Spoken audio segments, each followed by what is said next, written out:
What happens when you request a quote from Smith & Warren? Let's find out.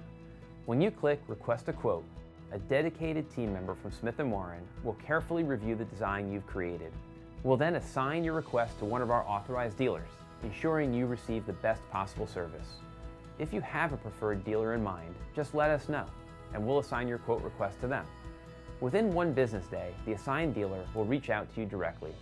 They will provide you with the final pricing, taking into account any applicable quantity discounts and shipping costs. Once you have the complete quotation, the dealer will guide you through the ordering process.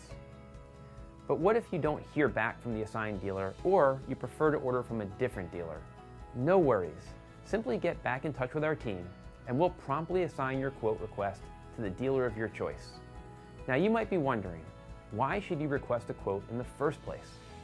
The Request a Quote feature streamlines the ordering process by delivering accurate information to our dealers.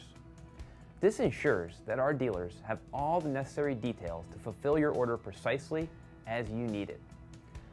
Will you end up on our mailing list? The short answer is no. If you want to receive emails about Smith & Warren products, you can opt into our mailing list. Otherwise, rest assured that our team at Smith & Warren and our authorized dealers will only communicate with you about your design to help you place your order. So go ahead, request a quote, and let us help you bring your design to life.